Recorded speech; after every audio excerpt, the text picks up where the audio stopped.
Salut, c'est Ben et dans cette vidéo, nous allons créer un jeu Play to Earn avec la technologie des NFT et sur la blockchain Ethereum. Nous aurons deux types de factions, deux types de personnages qui auront des statistiques différentes.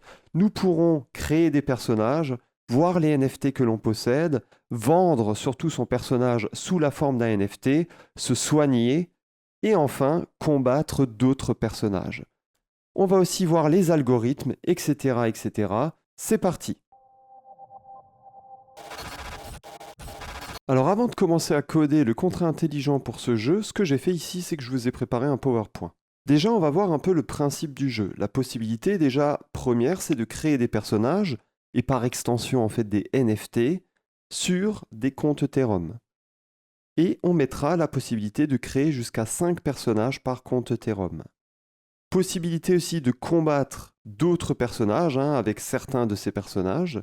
Donc on va avoir des personnages et on va avoir la possibilité de combattre les personnages d'autres utilisateurs. Attributs des personnages, donc chaque personnage, donc par extension, chaque NFT aura une attaque, une défense, une vie de l'expérience, une date du dernier soin.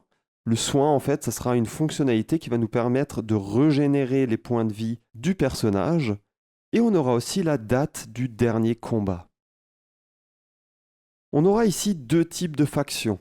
On aura le viking, avec différents attributs, comme vous pouvez le voir, et on aura aussi le gaulois. Les fonctionnalités, du coup, créer un personnage, voir ses personnages dans la limite de 5, donc en fait ça reviendra à voir ses NFT. On pourra vendre son personnage sous la forme d'un NFT. C'est un peu le but aussi du Play to Earn, donc on va développer un NFT, et quand il sera vraiment très abouti, ce qu'on va faire, c'est qu'on va pouvoir le revendre. Se soigner permet de récupérer en fait 50 points de vie, possibilité de se soigner uniquement toutes les 60 secondes maximum, et enfin on ne pourra pas healer un personnage dont la vie sera à 0 car il sera considéré comme mort. On pourra aussi combattre, donc permettre de combattre le personnage d'un autre utilisateur. On peut combattre un personnage si l'un des deux n'a pas combattu dans les 60 dernières secondes. On peut faire combattre seulement un caractère que l'on possède. Donc on ne peut pas faire combattre un caractère que l'on ne possède pas. On ne peut pas faire combattre ensemble deux caractères que l'on possède. Donc par exemple, si l'on possède deux NFT qui représentent deux caractères, on ne peut pas les faire combattre entre eux. Enfin, on ne peut pas combattre un personnage mort. Un personnage est mort si, ici, sa vie est égale à 0. Au niveau de l'algorithme de combat, je l'ai fait assez simpliste, on verra éventuellement pour l'améliorer. L'utilisateur qui attaque l'autre utilisateur attaque en premier. Donc si vous décidez de combattre quelqu'un, vous allez attaquer en premier. Une fois que l'attaquant a attaqué, c'est au défenseur d'attaquer. Ensuite, les points de vie sont soustraits et le combat est terminé. Le principe est d'utiliser les attributs attaque, défense, expérience pour créer des dégâts qui seront soustraits à la vie des personnages. Donc au niveau de l'algorithme, on a deux phases. La vie à soustraire du personnage 2 parce qu'il vient d'être attaqué par le personnage 1, c'est l'attaque du perso 1 fois l'expérience du perso 1 moins la défense du perso 2 divisé par 4. Donc ça, c'est les dégâts que va prendre le perso 2. Ensuite, du coup, ça sera au perso 2 d'attaquer. Et ce personnage ici, numéro 2, il va attaquer le personnage numéro 1. Donc la vie à soustraire sur le personnage numéro 1, ça sera l'attaque du perso 2 fois l'expérience du perso 2, moins la défense du perso 1 divisé par 4. Si un personnage a sa vie à 0, il meurt et ne pourra plus être utilisé. Le gagnant gagne un point d'expérience, le perdant ne voit pas son expérience changer.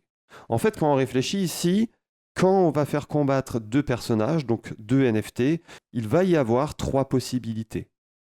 Déjà, le perso 1 qui attaque le perso 2. Le perso 1 tue le perso 2 est mort et ne peut pas répliquer. Le perso 1 ne tue pas le perso 2 quand il l'attaque en premier, mais le perso 2 réplique et le tue. Et enfin, une autre possibilité ici, c'est que le perso 1 ne tue pas le perso 2, et le perso 2, quand il réplique, ne tue pas le perso 1. Maintenant, ce que l'on va faire ici, c'est créer le contrat intelligent. Donc pour créer le contrat intelligent, ce qu'on va faire, alors on le fera sur Visual Studio Code plus tard, ce qu'on va faire, c'est déjà apprendre un peu, faire des essais, etc. Donc ici, on va aller dans contrat, et on va créer un nouveau contrat intelligent qu'on va appeler nftgame.sol. Et ensuite, ici, je vais mettre la version de Solidity que je vais utiliser. Donc, ce sera 0.8.0 et au-dessus. Voilà. Ici, on va se servir ensuite des contrats d'OpenZeppelin.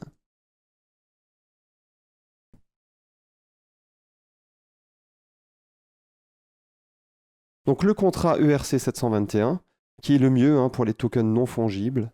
Et enfin, on aura aussi besoin de, ici, OpenZeppelin, contracts, access, ownable.sol. OK. Ensuite, on va créer notre contrat intelligent qui va s'appeler du coup NFT Game. Et ça sera un contrat intelligent qui va hériter de ERC 721 et de Ownable. Ici, enfin, on aura besoin d'un constructeur pour du coup déployer ce contrat intelligent. Et on pourra déployer ce contrat intelligent en lui fournissant du coup le nom finalement de notre jeu et le symbole du jeu. ERC 721 name symbole. OK. Ensuite, ici, on va faire les différents attributs des caractères. Alors déjà, je vais avoir deux types de caractères. Donc pour ça, je peux faire un enum, type caractère, et je vais avoir les Vikings et les Gaulois. OK. Ensuite, je vais avoir une structure caractère. Et c'est justement là-dedans que je vais mettre l'attaque, la défense, la vie, l'expérience. Et là, on aura aussi besoin de deux attributs. Un pour savoir quand le NFT s'est healé, s'est soigné pour la dernière fois, et un autre pour savoir quand le NFT a combattu pour la dernière fois. Donc ici, on peut mettre un uint et on mettra du coup un timestamp après, et un uint last fight. Et enfin, j'ai aussi envie de me souvenir du type de caractère, si c'est un viking ici, ou si c'est un gaulois. Voilà. Alors ici, on a une petite erreur, c'est normal. Il ne faut pas que je mette une virgule, mais un point-virgule ici. OK. Ensuite, ici, on va avoir besoin d'un mapping de uint. Et en fait, ici, les uint, ils vont caractériser le numéro des NFT. On va avoir plusieurs NFT dans ce jeu. Il faut en fait qu'on puisse dire que tel NFT représenté par son numéro corresponde à tel caractère. On peut mettre ça en private et ça va être une variable caractère details. OK. Et bien sûr, ici, pour former des numéros, un moment, j'aurai besoin d'un next ID. Et ça va symboliser, ici, cette variable next ID va symboliser finalement le uint qui sera là. Donc, quand on va créer le premier NFT, il aura le numéro 0 et il sera raccordé à un caractère. Quand on va créer le deuxième NFT, il aura le numéro 1 et il sera raccordé à un nouveau caractère que l'on va créer ici. La première fonctionnalité ici, ce sera la fonctionnalité de mint, qui nous permettra du coup en fait de créer un nouveau caractère. Et on permettra à l'utilisateur de créer ici un caractère, soit gaulois, soit viking. Et attention, je vous avais dit que ici, l'utilisateur ne peut pas créer plus de 5 NFT dans ce jeu. Donc sur son compte Ethereum, il ne peut pas avoir plus de 5 NFT qui appartiennent à ce jeu. Donc en fait, ce qu'il faudrait faire, c'est un require et dire que la balance off, donc balance off, c'est une fonctionnalité qui permet de retourner le nombre de NFT dont l'utilisateur dispose, et c'est une fonction qui est disponible dans le contrat ERC 721. Donc le balance off de la personne qui appelle la fonction doit être inférieur ou égal à 4 quand il va continuer ici à appeler cette fonction. Already create max characters. Et sinon, on lui dira, tu as déjà créé le nombre maximum de caractères. Enfin, qu'est-ce qu'il faut? Il faut que le type caractère ici, qui est transmis à cette fonctionnalité de mint ici, le type de caractère soit égal à type caractère.vikings ou que le type caractère soit égal à type caractère.gaulois. C'est soit l'un, soit l'autre. Et sinon, si ce n'est pas le cas, si ce n'est pas un viking ni un gaulois, alors là, attention, il va avoir une erreur parce que j'ai mis vikings avec un S. Donc il faut que je le mette sans S. Donc si ce n'est pas un viking ou un gaulois, on dira que ce n'est pas valide. Donc le caractère qu'il essaye de créer ici, ce sera ni un viking ni un gaulois, donc on ne lui permettra pas de créer ce caractère. Enfin, si ici, le type de caractère, c'est égal à type caractère.viking, il va avoir des statistiques en fait différentes que si le type de caractère était égal ici à gaulois. Donc attention avec ça. Soit il est viking, et on peut voir qu'il aura certains attributs, soit il est gaulois, et on verra qu'il aura d'autres attributs. Donc s'il est viking, ici, je vais créer un nouveau caractère. Memory, this caractère par exemple, c'est égal à un nouveau caractère, 20, 15 en défense, 100 en vie, 1 en expérience. Et ici, pour mettre le timestamp du dernier heal, je vais mettre block.timestamp. Et pour le timestamp ici du dernier combat, je vais mettre aussi block.timestamp. Et du coup, ça va mettre la date actuelle à la création ici du caractère. Donc en fait, quand il va créer le caractère, il faudra qu'il attende 60 secondes à la fois pour ce heal et à la fois 60 secondes pour combattre. Donc il faudra qu'il attende un peu, ça peut permettre d'éviter ici les abus. Ensuite, je vais renseigner du coup le type de caractère .viking ici. Et ensuite, ce caractère ici, je vais l'ajouter à mon mapping de caractère details, this caractère. Donc là, la personne qui va minter ce NFT, déjà, le numéro du NFT, ça sera alors, si c'est la première fois que cette application est utilisée, ça sera 0. Donc, du coup, là, dans le mapping, le 0 va correspondre à ce caractère de type Vikings que je crée. Enfin, il faut utiliser la fonction SafeMint, qui est une fonctionnalité qui nous est offerte par le protocole ERC 721. Et qu'est-ce que fait le SafeMint ici? Ça permet de minter d'une façon safe, en étant sûr que ce soit bien réalisé. Et du coup, on va attribuer à la personne qui lance la fonction le NFT, et on va aussi lui attribuer du coup le numéro du NFT qui sera NextID. Et du coup, pour la suite, il faudra faire un NextID++. Comme ça, la prochaine personne qui va minter un NFT, cette fois-ci, ce NFT aura le numéro 1. Quand ça sera ensuite la prochaine personne après le numéro 1, il aura le numéro 2, etc., etc. Donc on va venir copier-coller ça ici, parce que pour le gaulois, c'est très identique, dans le sens où le gaulois ici, il a 13 en attaque, il a 25 en défense, il a 80 ici en vie, toujours 1 d'expérience et toujours le bloc timestamp x2, une fois pour le last heal et une fois pour le last fight. Et enfin, on aura aussi le type caractère, ici ça sera gaulois. Et ensuite, toujours pareil pour le reste. Ok, nickel. Donc maintenant, ce qu'on peut faire, c'est la fonction qui permet de guérir, la fonction de heal, et elle permettra de guérir un certain NFT caractérisé par son ID ici. Donc déjà, il faut que la personne qui essaye de healer un NFT, il faut s'assurer que le NFT soit bien le sien. Et pour cela, on peut faire require owner of, qui permet du coup de retourner l'adresse propriétaire d'un NFT caractérisé par son ID. Et s'il y a effectivement la personne qui appelle la fonction ici est bien le owner du NFT, alors tant mieux. Et sinon, on dira you cannot heal another character than yours. Ok? Enfin, du coup, si la personne ici essaye effectivement de bien healer son NFT, on va déjà récupérer son NFT, donc en fait son caractère. Et du coup, ce sera character details. Et là, du coup, dans le mapping, il faut récupérer le caractère en fonction du token ID. Ensuite, il faudra faire des vérifications. Est-ce que le last heal, donc est-ce que la dernière fois où la personne s'est guérie, est-ce que c'est il y a moins de 60 secondes?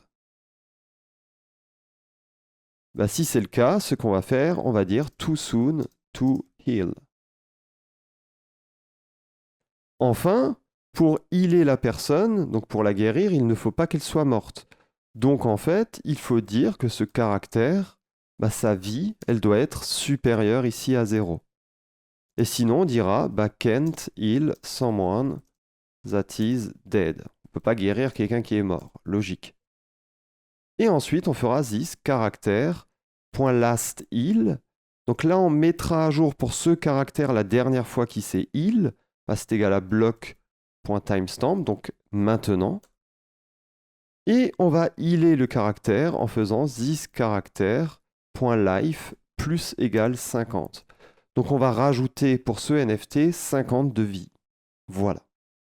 J'y pense, une autre fonctionnalité qu'on pourrait faire, c'est la fonctionnalité qui nous permet de récupérer les détails ici d'un token en fonction de son ID. Donc ça va nous retourner finalement un caractère. Et là, tout ce que l'on a à faire, c'est return character details token ID. Et ça va nous être utile pour faire des tests ici. Donc là, je viens juste de me rendre compte d'une petite erreur, c'est que ici, à la ligne 42, j'ai oublié le underscore juste avant. Voilà. J'ai oublié le underscore juste avant et j'ai aussi mal écrit la variable. Donc c'est ça. Voilà. Ici, on teste ce qui nous est passé en paramètre de la fonction de mint. Maintenant, une autre fonction que j'aimerais faire, c'est d'empêcher de donner un NFT à quelqu'un, donc de transférer un NFT si le caractère est mort, parce qu'il n'a plus d'utilité dans le jeu. Donc, je peux en fait overrider la fonction before token transfer. C'est en fait une fonctionnalité qui va s'exécuter juste avant de transférer ici un NFT. Et c'est une fonctionnalité qui est déjà décrite ici dans le protocole ERC 721 de OpenZeppelin. Donc j'ai juste à l'overrider, c'est-à-dire à la redéfinir. Donc on a le address from, address to, et on va rajouter le token ID internal override. Donc ici, avant de transférer un token, je vais d'abord le récupérer.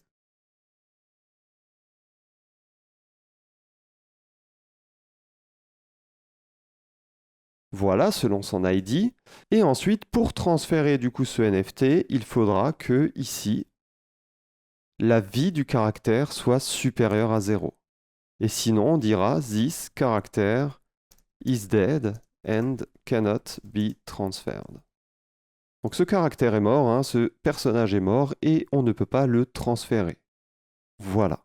Maintenant, dernière chose et pas des moindres, c'est la fonctionnalité qui va nous permettre de faire combattre un certain personnage représenté par son ID avec un autre personnage ici représenté par son ID.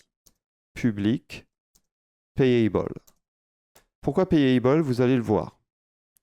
Or déjà, ce qu'il faut ici, c'est que les deux personnages n'aient pas combattu dans les 60 dernières secondes.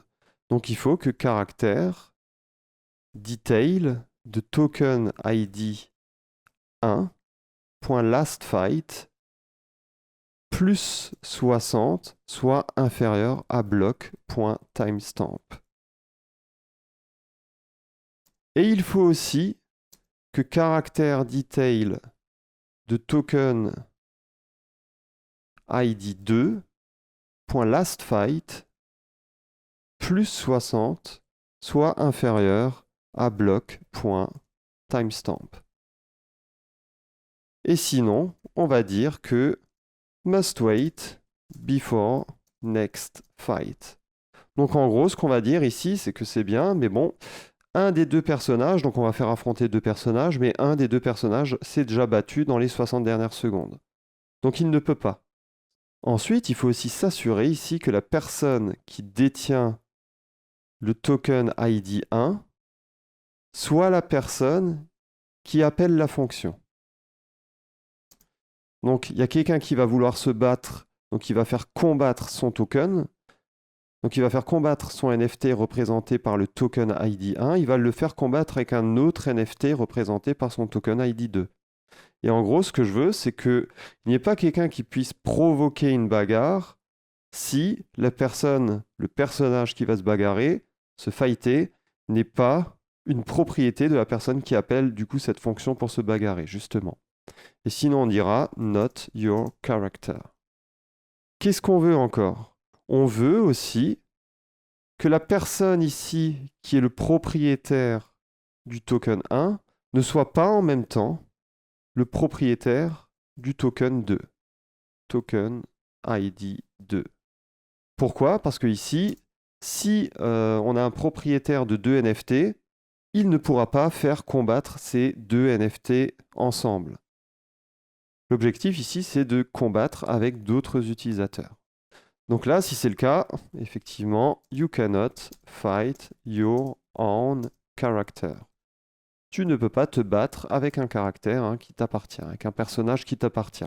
Et enfin, il faut aussi vérifier ici que du coup, la vie des deux caractères soit supérieure à 0. Donc que les personnages, en fait, soient pas morts.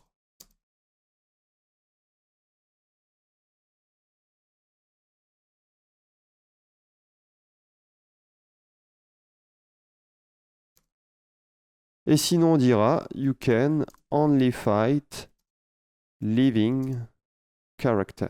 Donc tu peux juste te battre avec des personnages qui sont ici vivants. Ok.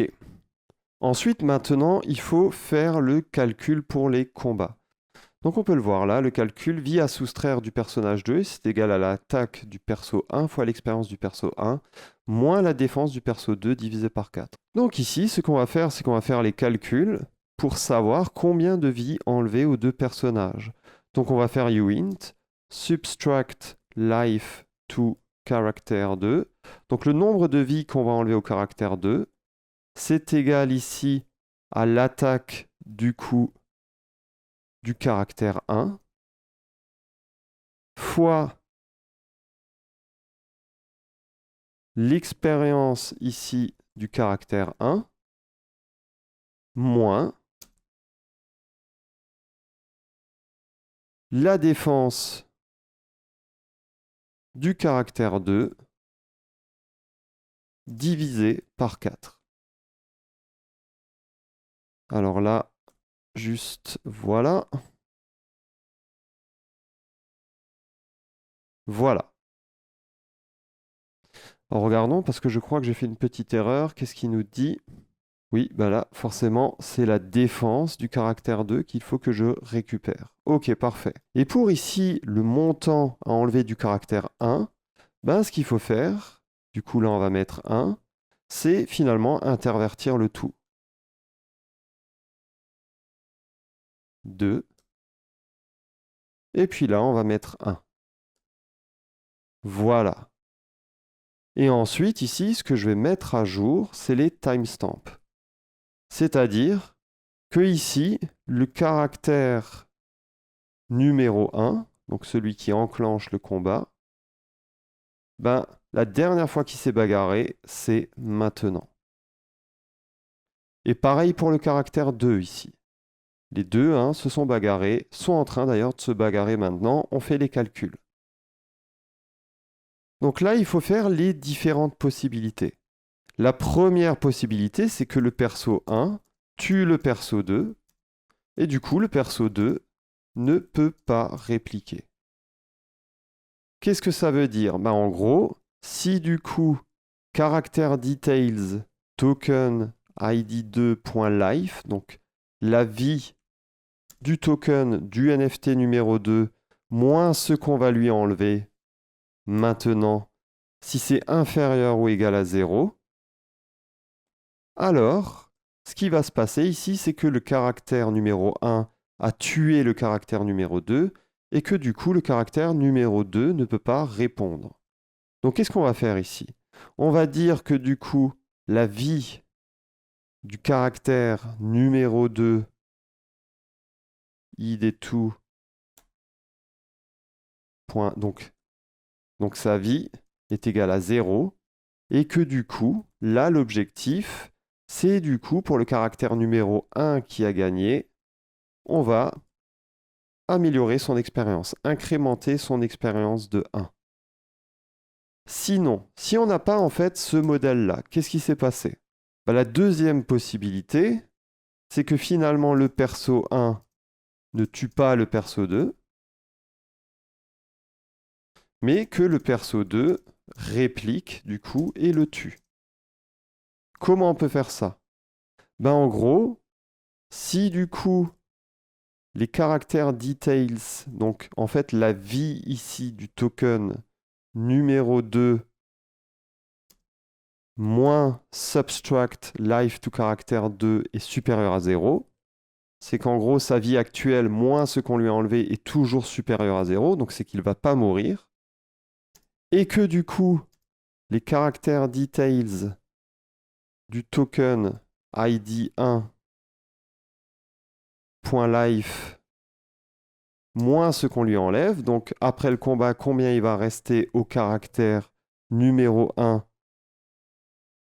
Si c'est inférieur ou égal à 0, c'est qu'il va mourir. Donc là, on a vraiment le cas que le perso 1 ne tue pas le perso 2. Donc le perso 2 ici reste en vie. Et que le perso 1, du coup, meurt. Qu'est-ce qui va se passer? Si ça se passe, on va enlever du coup au caractère numéro 2 ici la vie qu'on doit lui enlever. Moins égale subtract life to caractère 2. Ensuite, ce que l'on va faire ici, c'est que pour la vie du premier NFT, donc celui qui attaque, sa vie sera à 0, forcément, puisqu'il vient de mourir. Et enfin, du coup, dans ce cas-là, c'est le NFT numéro 2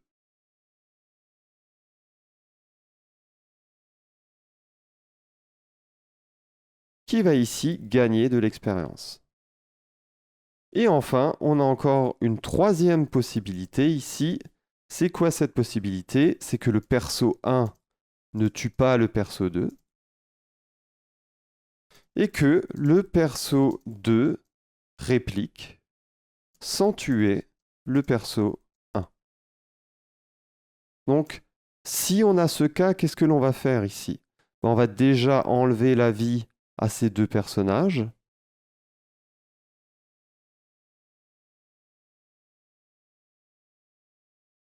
Voilà, à la fois pour le 2 et à la fois pour le 1. Voilà. Mais là, maintenant, il faut quand même pouvoir déterminer un gagnant. Dans ce cas-là, moi, j'aimerais quand même attribuer l'expérience au personnage qui a le plus enlevé de vie à l'autre. Donc, en gros, if subtract life caractère 1 est supérieur à subtract life caractère 2, c'est-à-dire que ici, c'est le caractère 1 qui a perdu le plus de vie, dans ce cas-là, ce que l'on va faire, c'est qu'on va rajouter du coup de l'expérience au caractère numéro 2. Sinon, si c'est subtract life caractère 2 ici qui est plus grand que subtract life caractère 1. Qu'est-ce qui va se passer ici? C'est que cette fois-ci, c'est effectivement le caractère numéro 1 qui a gagné. Token id 1.expérience plus. Et sinon, c'est que finalement, les deux se sont enlevés le même niveau de vie et c'est du coup les deux qui vont gagner. Donc là, je peux copier ça. Les deux vont du coup gagner un point d'expérience. Ils se sont enlevés le même montant de vie ici. Donc là, on a fini la rédaction de notre contrat intelligent. Donc on va pouvoir le tester. On va déjà le compiler. On va aller dans le déploiement et puis on va sélectionner du coup NFT Game. Donc ici, je vais déployer et par exemple, mon jeu va s'appeler, comment il pourrait s'appeler? Monster, voilà. Ou plutôt Vikings, allez, voilà. Alors même s'il y a des Gaulois, bon, c'est pas grave, voilà. Donc là, il faut bien faire attention à quels sont les accounts qui vont créer les différents personnages. Donc là, pour cet account que je vais copier, je vais lui créer un nouveau personnage. Comment je crée un nouveau personnage? En lançant la fonction de mint. Si je fais mint de 0, ça va créer un viking. Et si je fais mint de 1, ça va créer un gaulois. Donc ici, je fais mint de 0. Je mint. OK, parfait. Et d'ailleurs, on peut essayer du coup de heal ce personnage. On va voir qu'on ne peut pas le faire avant d'avoir attendu les 60 secondes. Donc déjà, avant de faire ça, je vais voir si cette adresse a bien désormais un NFT. Effectivement, c'est le cas. Et ici, je vais aussi obtenir les détails du token ici, du NFT que je viens de créer. Alors le premier NFT que vous créez a toujours l'ID 0, et ensuite le deuxième l'ID 1, le troisième l'ID 2, etc. Donc ici, on voit effectivement que j'ai bien l'attaque, la défense, etc. et les différents timestamps pour ce NFT. Par contre, si j'essaye d'obtenir les détails d'un NFT qui n'existe pas, ça ne fonctionnera pas, ou tout du moins, il y aura 0, 0, 0, 0, etc. Donc là, je vais nouveau faire le get token details du NFT numéro 0. Je vais essayer de healer ce NFT. Donc le 0, je vais le healer. Et effectivement, on va voir que la vie va passer désormais de 100 à 150. Donc le heal fonctionne bien. Cependant, maintenant, si j'essaye nouveau de healer ce NFT, on peut voir que ça ne fonctionne pas parce que c'est trop tôt pour le healer. Il faut attendre 60 secondes. Autre chose, si je me connecte avec une autre adresse et que du coup j'essaye toujours de healer ce NFT qui ne m'appartient plus du coup, puisque j'ai changé l'adresse ici. Qu'est-ce qui va se passer? On va voir que ça nous indique que ce caractère n'est pas le mien et que du coup je ne peux pas le soigner. C'est parfait. Maintenant, avec cette autre adresse, alors il faut savoir que c'est cette adresse qui possède le token 0 et cette adresse ne possède pour le moment aucun token, aussi appelé NFT, hein, c'est la même chose. Donc ce que je vais faire ici, c'est que je vais mint un NFT de type gaulois. Donc ici, je vais marquer 1 et pas 0. 0, c'était pour le viking. Là, je mint. Je vais copier l'adresse qui vient de minter et on va voir que du coup, cette adresse possède bien un NFT. Et on va voir les détails de ce NFT. Et on voit que les statistiques sont différentes. Ben, c'est normal, c'est parce que ce n'est pas un viking, mais que c'est un gaulois. Donc on va essayer maintenant à cet utilisateur de créer tout plein de NFT. Et à un moment, on verra qu'il ne pourra pas en créer plus que 5. Donc pour le moment, il en a un. On va lui recréer ici un gaulois. Encore. Donc on est à 3, 4, 5. Et là, effectivement, ça nous indique qu'on ne peut pas créer plus de NFT. Pourquoi? Parce qu'on a une limite de 5 NFT par adresse Ethereum. Et c'est drôle parce que quand on va voir le nombre de NFT de cette personne, ben, on va voir ici 5. Et effectivement, cette personne possède bien 5 NFT. Maintenant, ce que l'on va faire ici, c'est faire combattre les différents personnages. Donc, cette adresse ici possède le personnage d'ID 1, 2, 3, 4, 5, voire 6 du coup. Et l'autre adresse ici possède le NFT d'ID 0. Donc je vais aller là-dessus et je vais en fait essayer de provoquer une bagarre. Et je vais dire mon NFT d'ID 1, alors que pourtant il a le NFT d'ID 0, donc ça ne devrait pas marcher, va combattre le NFT d'ID 3. Qu'est-ce qui va se passer? Note your character. Donc effectivement, là, j'essaye en fait de faire combattre un personnage qui n'est pas le mien. Donc il ne l'autorise pas. Cette adresse ici possède juste le NFT d'ID 0.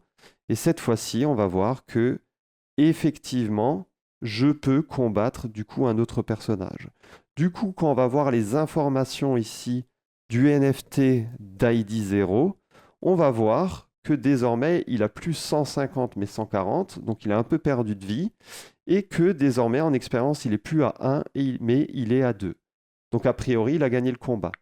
Alors que si on regarde le token d'ID 3, celui qui a priori perdu le combat, On voit qu'il a perdu pas mal de vie, il est à 66, et qu'il a toujours l'expérience à 1. Donc c'est effectivement lui qui a perdu le combat ici.